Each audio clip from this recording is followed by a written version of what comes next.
Your man out of Japan, Jay Contra here, and I was asked a very specific question that I think again deserved another full-length video.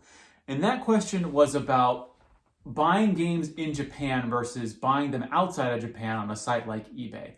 And the question boiled down to, would it be worth visiting Japan? Would it be cheaper to visit Japan and buy these games rather than staying home and buying them on eBay? And what I want to preface this whole discussion with is that if you shouldn't go to Japan just to save money on video games. You should go to enjoy the culture, eat the food, go see the sights, and save money on video games. So keeping that in mind, I have pulled up a list of common, uncommon, and rare games that we're going to do some price comparisons on and see like how much money you can save on this and say if you can even justify a full trip to Japan. What we also need to keep in mind is that a trip to Japan, depending on where you're coming from, can be anywhere from like $2,000 to $3,000, like just for like a week or two. When like at its cheapest, flying from the East Coast of America to Japan, which is what I used to do, that could be anywhere from like $1,200 to $2,000, depending on how far in advance you were booking your flights.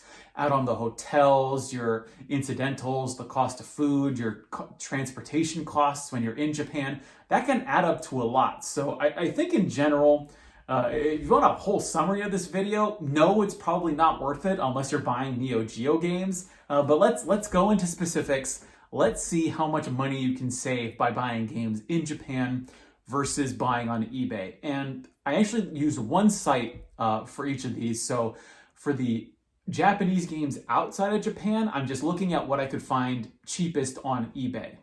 And for the Japanese prices, I'm using the Surugaya online web store, which their prices seem to be about the same as the prices in store.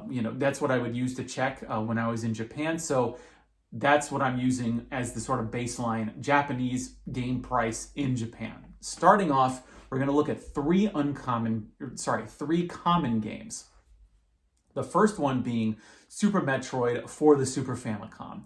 It's not exactly a common game, but it's definitely highly desired and very easy to find. So looking at the eBay price for a cartridge, it's $40. And I was really shocked to see this price because I remember buying this completed box at a hard off for $20. Not in the best condition, but it was fine enough for me. But the cartridge, if you're looking for Japanese Super Metroid, for $40 seems a bit high, but that's the cheapest that I could find it. The other thing about Super Metroid is that it's all in English on the Super Famicom version anyways. But then again, that's also much cheaper than I think the North American cartridges. So if you're buying Super Metroid in Japan, it'll cost you about $13 for the cartridge. So that's like 3 times the price buying it on eBay versus buying it in Japan. $13 versus $40. That seems pretty wide to me. I'm guessing that's because the demand for Super Metroid is much higher outside of Japan than it is inside of Japan, but that's just my guess. Next up in the common games is Dragon Quest VII for the PlayStation.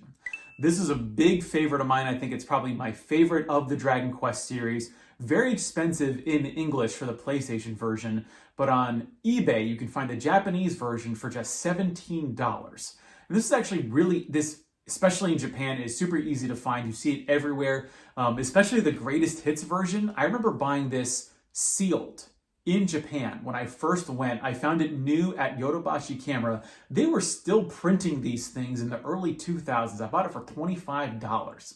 But if you're buying it used in Japan on Surugaya, I found it for $3. It is that common of a game. So that's a crazy multiple. It's like 5 times more. But I should also note that on a lot of these prices, I'm not including shipping, because shipping is going to be really variable depending on where you live, how fast you want it to get to you. So that was just, I think, too much of a variable cost that I'm not including it in the overall factor. Whereas if you're going to include the cost of shipping, yeah, maybe it is cheaper to just fly to Japan and pick these up, depending upon what you want. Next for the common games, we've got for the GameCube, Super Mario Sunshine, one of the pricier common games apparently, because on eBay it's going for $45. I don't know what the price history on this has been, but I definitely know that the English version, the North American Super Mario Sunshine, has really shot up in price over the last few months, whereas I think the Japanese version is probably held stable. And what's also I think we should note is that the voice acting in the Japanese version is just English. I think all the menus and text is in Japanese, but it's not that much different from the English version at the very least. But you can buy that Japanese copy in Japan for $19. That's about comparable to what I would see it at Hard Off and other places. You know, about $20 for that Super Mario Sunshine seems very reasonable to me. It's about twice as expensive buying it on eBay versus buying it in Japan. I think that seems to be about true. If I was gonna tell you how much you could save buying anywhere from a common to an uncommon game, you're gonna save. It's gonna cost you about half to buy that game in Japan versus buying it on eBay. We'll see if that holds true for the rare games, but it'll be about the same for uncommon games. Because moving on, we go to the N64 and Sin and Punishment. A great shooter, recommend it if you have an N64 and you haven't played it yet.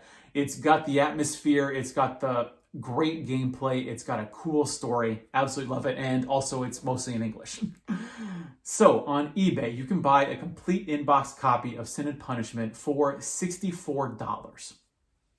Now at Surugaya, if you're buying it in Japan, Sin and Punishment can cost about $62 or $63, and this is going to depend upon the exchange rate, because right now it's about 107 yen to the dollar, and that's really been fluctuating recently. That could also mean that this might even be more expensive inside Japan, because it was 6,800 yen. So depending on the day, it could actually be more expensive to buy Sin and Punishment in Japan than it is to buy it on eBay. So it's one of those weird cases. Next up, we've got for the Famicom, we've got Crisis Force, an amazing scrolling shooter by Konami. On eBay, it's going for $87. That's the cheapest I was able to find it. But in Japan, you can find it for $55. And that actually seems a bit more on the expensive end. If you shopped around, I'm pretty sure you can find it for $45. But if you just want it now, you can buy it for $55 from Surugaya. Next up, we've got Zero Wing for the Mega Drive. This basically spawned internet memes as far as I'm concerned. And on eBay, it seems really in high demand because it's going for $80. I actually saw some listings for $100, but the cheapest was at $80. Compare that with the Surugaya price of $38. You're getting a real deal by buying this in Japan. You're saving 50% on this almost, depending again on a fluctuating exchange rate. So it's one of those things where, yeah, you can save a lot of money by going to Japan. Enough money to justify a $1,000 plane ticket? I don't know, but let's see what happens when we get to the expensive games. So starting us off, and actually the question that was specifically asked was about this game, but looking at Street Fighter Alpha 3 with the RAM cartridge for the Sega Saturn. Crazy expensive game. You're much better off buying like the Dreamcast version or the PlayStation 1 version. But if you want that arcade perfect Sega Saturn version, you can buy it on eBay for $340. Wow. Compare that with the Surugaya price of $270. So buying it abroad, it's $340, or buying it in Japan for $270. You're not talking about a factor of 2. You're talking about a difference of $70. So I'm not even gonna, yeah, all right. So it's about a 25% increase buying it outside of Japan versus buying it in Japan.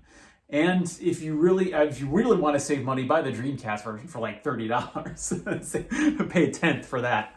So what you're really going to save money on is Polestar for the Neo Geo AES. I was really surprised, and I think this is something that when I looked at other Neo Geo game prices, there seems to be a really significant difference of the price on eBay versus the price in Japan. And this is just one example. So Polestar on eBay is $3,200. If you're one of those money bags who can afford Neo Geo games, eBay is going to be really expensive, but you can save a literal bundle full of money by going to Japan and finding it at Surugaya for $2,400.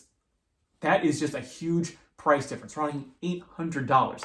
That could very well pay for your flight, depending on where you're going. I know I think flights out of LA sometimes are anywhere from $500 to $600, depending on the day. So yeah, you could justify your flight alone by going to buy Polestar. But if you're rich enough to be able to afford Polestar, you're probably flying business class anyways. So ending us out, rounding out the selection we have for the PC Engine Sapphire. Now on eBay, you can buy a copy of Sapphire right now for $840. A great shooter. I've only played it through various means. I would never suggest going to an organization that archives things and getting the ISO there and then burning it and putting it into your Turbo Duo. I would never suggest doing that. Instead, go to eBay and pay $840 for one game. But you can go to Surugaya, you can go into Japan and get a copy of Sapphire for $600. That's a $240 difference opposed to buying it on eBay versus going to Japan and buying a copy of Sapphire yourself.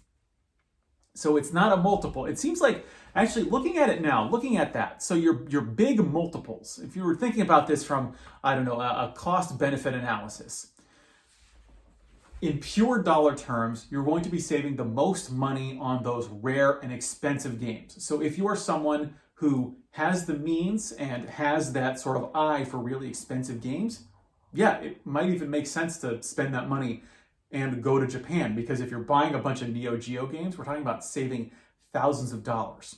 When you look at multiples, however, look at the uncommon and common games. Zero Wing for $80 on eBay versus $40 in Japan. Look at Super Metroid, which is $40 just for the cartridge, is $40 on eBay versus $13 in Japan. It seems almost like, I'd say the average is, yeah, it's about anywhere from the game on eBay, the Japanese game on eBay is anywhere from 2 to 3 times more expensive than what you'll pay in Japan for common and uncommon games. But for rare games, you don't see those multiples, at least from this is just a sample. This is just what I thought might be representative of rare games for different systems. I don't know if this is going to hold true for every game. I don't know if there's going to be a rare game that's twice as expensive on eBay versus its cost in Japan. But just from this, very surface level investigation, I think for the really expensive games, yes, you can justify going to Japan if your only objective is to save money on video games as opposed to, I don't know, visiting temples or eating some actual authentic sushi, or going to see some kabuki play, walk around Shibuya or Akihabara, or go to Kyoto, or visit Fukuoka, which I recommend everyone do. Put all of that aside, I think you can justify a trip to Japan if you're looking at very expensive games. But you also have to figure, it's not going to just be your monetary cost of flying out to Japan. It's not just going to be your flight, your hotels, your meals. It's also going to be the agony of sitting on a 14-hour flight if you're going from America. You got to figure that. And that's just going there. You're also going to have to spend 14 hours coming back. I actually think it's weirdly longer when you're coming back for some weird reason. You also have to figure, you're going to be taking a week or 2 off work. Not everybody can do that. But if you can do all of those things, yes, you can save some money by going to Japan and buying some Japanese games. Before I can continue to ramble, this is a very interesting investigation. I've actually got some other videos like this where I want to compare Japanese prices versus the eBay prices for Japanese games. But that's a topic for a different day and a different video. Your man out of Japan, Jay Contra. Please let me know if you think there are any other insane price disparities. I'd love to know if there's any games in Japan that are super cheap, that are really expensive on eBay. I'd love to know those, but I can only just go off of what I searched for this video. Thanks for watching, and mahalo.